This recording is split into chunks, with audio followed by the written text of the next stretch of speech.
in her life ever. So she lives about like in this little world of dreams.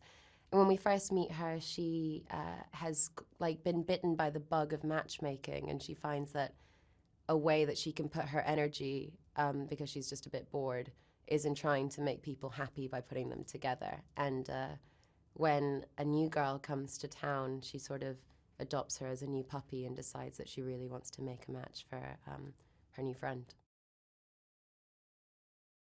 There's kind of a pressure that I have seen in period dramas where the female characters have to be easily likable.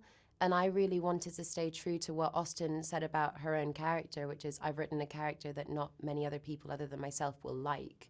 And I wanted to bring that Emma to the forefront because I think it's so much more rewarding watching somebody whose flaws you're aware of go on a journey and redeem themselves by the end of it. And I also think that whilst people may like to say that they don't enjoy watching Emma behave badly, they enjoy watching Emma behave badly.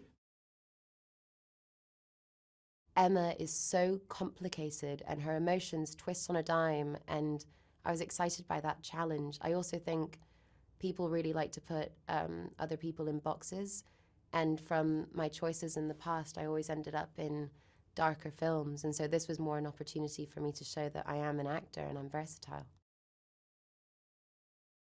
My first meeting with Autumn de Wilde is the best first date I've ever been on. We were supposed to just have lunch, and then we ended up walking around the West Village in New York for about 8 hours, just going into antique shops and just fangirling over each other, really. We instantly fell in love, and from the moment we met, we never really left the world of Emma. Emma is our love child together. You know, we really put so much thought into everything. It's not just an emotional journey, there's a hair journey, there's a costume journey, and it was really important to tell the story that way.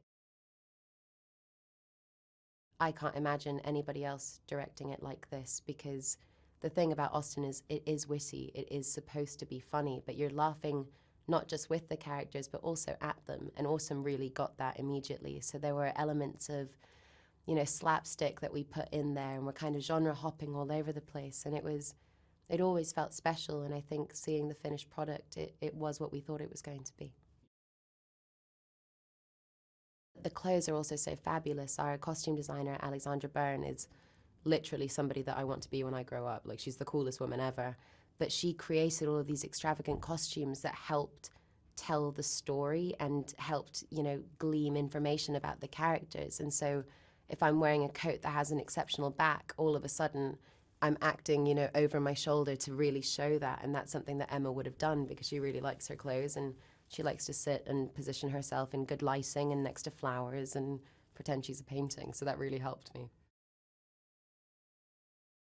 Autumn was very vocal in the casting, and she really picked the right people to play the right characters. And there's something really wonderful about her just trusting you to do the job that's been given to you. And so the conversations began with, how do you think she would feel in this?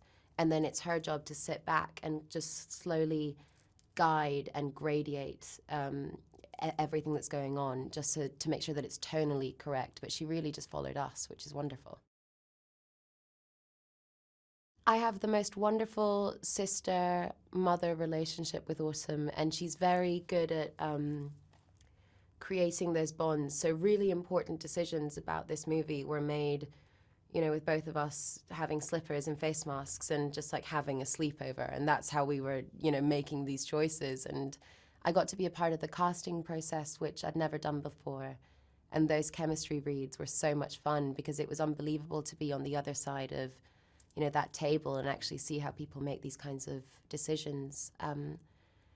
I'm so grateful for her collaborative nature because I'd really love to be a filmmaker one day, and it just feels like she supports that full-heartedly, and I'm just really grateful that she let me come along on the ride with her. From the second that Johnny walked into the room, we were just so close. We had that brother-sister thing immediately, and we cared about each other very deeply, and it just meant that all of those arguments were so much fun to have. And that's truly the way that they court each other. They argue. It's a battle of wills, and you know, their intellect is on par completely. And I think whilst Johnny and I don't argue, we definitely have really long discussions about everything under the sun, and kind of come back at each other with all these different thoughts and ideas. And so it wasn't difficult to play that dynamic on screen. Mia Goth is a huge gift to my life. And when I first met Awesome, she had a wonderful box that had photographs of all of the different actors that she was thinking of playing these roles. And this is literally the first time Awesome and I had ever met. We didn't know anything about each other. And she pulled out a picture of Mia and said, "This girl just looks like she could be your best friend." And Mia and I had made a movie together 2 years prior and had become best friends and had supported each other through so much as Anya and Mia. So to have the opportunity to play best friends on screen, my most heartbreaking moments on set and my most tender moments belong to Mia, because the line between Anya and Emma and Harriet and Mia were so blurred. And so much of this film, there are moments that just like almost make me cry, because it's just the two of us having fun with one another, and they just happen to have been captured on screen. Bill is the closest approximation of a TV dad that I could ever have. A film dad. And we just had so much fun together, and he's so caring about the people around him, and I just feel like I'm learning so much from him all the time. He also has the best music sense of anybody I've ever met, and every day you go into his trailer and he's playing like some cracking tunes, and you just sit down and have coffee and talk about the world.